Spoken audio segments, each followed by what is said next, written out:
E com um gol aos 49 minutos do segundo tempo, o Flamengo só empatou com o Atlético Paranaense, permitindo que o Atlético Mineiro se torne ainda mais favorito ao título do Brasileirão.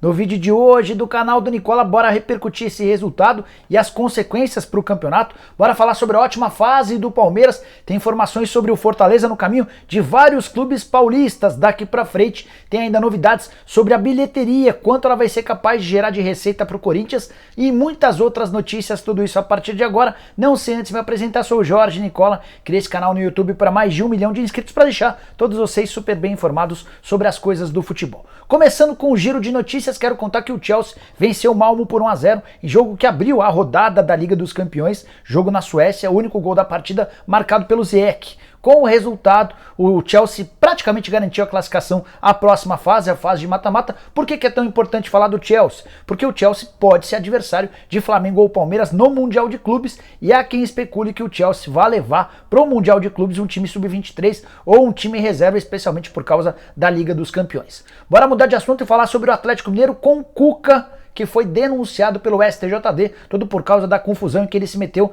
depois da última partida no vestiário do Maracanã. Ele teria agredido um dos funcionários do Maracanã e ele pode pegar uma punição.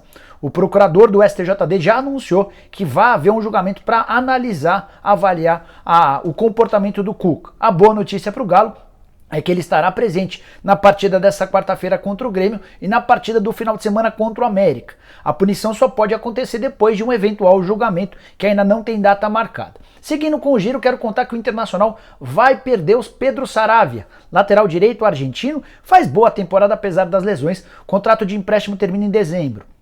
O Inter até tinha intenção de prorrogar esse contrato de empréstimo. O Porto, que é dono dos direitos econômicos, já afirmou que não há qualquer possibilidade, que vai exigir o jogador a partir de janeiro, a menos que o Internacional o compre.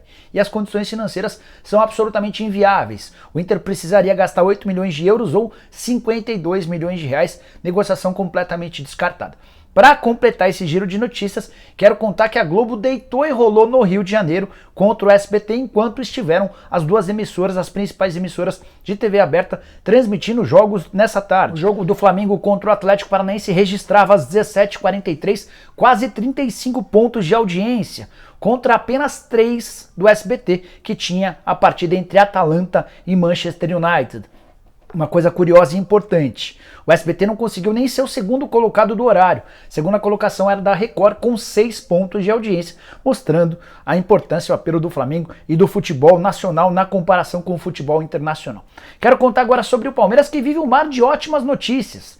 Depois de 4 vitórias em sequência, e o fato de o Palmeiras ter pulado para a vice-liderança do Campeonato Brasileiro, são 52 pontos, 7 pontos atrás do Atlético e 2 pontos à frente do Flamengo. O Palmeiras ainda tem recebido outras boas situações, como por exemplo a volta de todos os atletas. Só 2 jogadores ainda não estão reintegrados ao time, mas é questão de tempo. Os laterais Mike e Jorge estão praticamente recuperados de problemas. O Mike chegou a passar por uma cirurgia, uma artroscopia no joelho há um mês, e deve ser o titular na partida final da Libertadores. Isso porque o Marcos Rocha, que é o titular absoluto da posição, está suspenso. O Mike está praticamente recuperado, deve voltar a trabalhar com o grupo até em treinos com bola nos próximos dias. Já o Jorge, que vinha reclamando de uma lesão na coxa, não atua desde o 0-0 contra o Bahia, esteve em campo só 4 vezes. A informação não muito bacana para ele é que nos 4 jogos do Jorge, com a camisa do Palmeiras, nenhuma vitória, pelo menos até esse momento. Quero contar agora sobre o Fortaleza, que é até esse momento uma pedra no sapato dos times paulistas. Nessa temporada de 21, são 7 jogos, 5 vitórias e 2 empates. O Fortaleza venceu 2 vezes o São Paulo, venceu o Corinthians, o Palmeiras e o Red Bull Bragantino. Ainda empatou contra o Tricolor e contra o Santos. E justamente depois de contar esse retrospecto recente, quero te lembrar que o Fortaleza vai passar por uma maratona de jogos contra paulistas a partir de agora. Começa no sábado contra o Corinthians, jogo da 30ª rodada do Campeonato Brasileiro. Na 31ª rodada, confronto contra o São Paulo. Na 32ª, joga contra o Red Bull Bragantino. Tem uma pausa dos paulistas na 33ª rodada, confronto clássico contra o Ceará. Já na 34ª, volta a enfrentar um paulista, o Palmeiras. Na 35ª rodada, o Santos. Então o time de Vojvoda vai passar por um enorme teste, uma sequência extremamente complicada, com 5 paulistas em sequência, intercalados pelo confronto, o clássico contra o Ceará.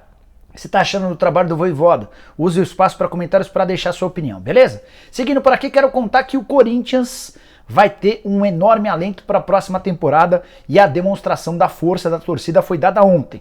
Vitória por 1 a 0 contra a Chapecoense, nem me refiro só ao gol, que saiu aos 52, muito por conta de toda a pressão do torcedor, mas falo sobre o aspecto financeiro.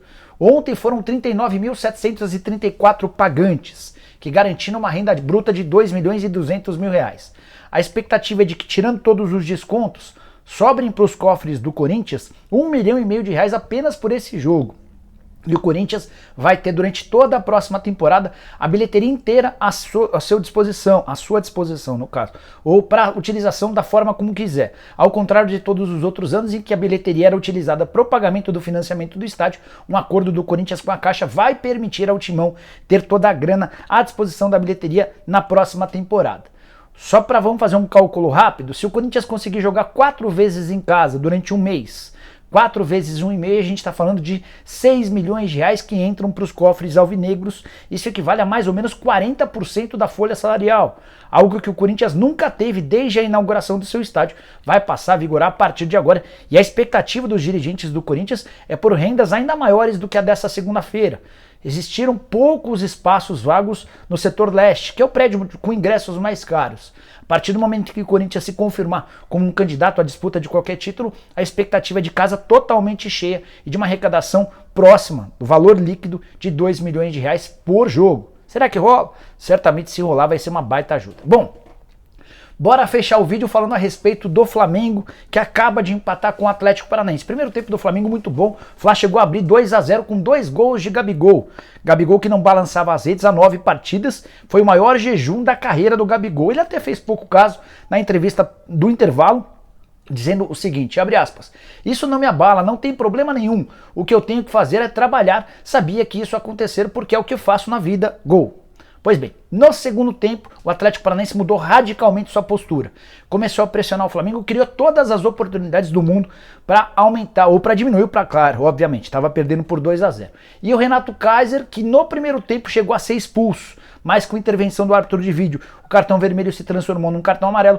O Renato Kaiser aproveitou um rebote do Diego Alves para descontar, fazendo 2 a 1. Muita pressão do Atlético Paranaense, um segundo gol foi marcado pelo Davi Teranz de cabeça, o gol foi anulado pelo Bandeirinha, que havia errado feio na marcação ou na anulação do primeiro gol do Kaiser. O gol do Kaiser estava normal e o árbitro de vídeo salvou o Bandeira. Já no gol do Teranz, de fato, o uruguaio estava impedido e o gol foi anulado. E a pressão continuou, o Flamengo praticamente não conseguia sair do seu campo de defesa, o Atlético Paranaense foi colocando cada vez mais atacantes para tentar empurrar o Flamengo para dentro do seu gol, e aos 49 do segundo tempo surgiu o gol de empate, o gol do Bissoli. Cobrança de escanteio, Diego Alves não saiu bem, trombou com o Renato Kaiser na metade do caminho e o Bissoli completamente livre tocou pro fundo do gol de cabeça, garantindo 2 a 2, que foi uma catástrofe pro Flamengo do ponto de vista da classificação do Brasileiro. Mesmo levando em conta os 7 desfalques do Flamengo, o rubro-negro precisava vencer o Atlético Paranaense para seguir na busca pelo Atlético Mineiro, especialmente depois de vencer o Galo na partida do último final de semana. Nesse momento, a nova tabela de classificação tem o Atlético Mineiro em primeiro com 59, o Palmeiras em segundo com 52 pontos e o Flamengo é só o terceiro com 50. Detalhe importante, o Atlético Mineiro tem um jogo a menos do que o Palmeiras e tem um jogo a mais do que o Flamengo. É meio confuso, mas acho que deu para entender. Nessa quarta-feira, o Galo recebe o Grêmio e, se vencer, aumenta para 12 pontos a diferença em relação ao Flamengo, tendo 2 partidas a mais. Ainda que o Flamengo vença esses 2 jogos, a diferença entre os times seguirá de 6 pontos, algo bastante confortável. E o percentual de chances para o Atlético Mineiro, que era de 88% antes de o Flamengo entrar em campo, certamente já aumentou. Você acha que o Flamengo já perdeu esse título? Você acha que o Atlético já pode ser considerado campeão? Venho dizendo isso já há algum tempo e só reafirmo a partir do empate em 2 a 2. Tá muito difícil para o Flamengo, muitos problemas físicos, uma maratona extremamente desgastante. Já o Atlético Mineiro vai se concentrar na conquista do título brasileiro para depois pensar na Copa do Brasil. Se você discorda ou concorda, use o espaço para comentários. Estou muito curioso para saber sua opinião. Não esquece também de deixar like, de se inscrever no canal e a gente se vê daqui a pouquinho, a partir das 7. Tem programa do Nicola. Abraço, tchau, tchau!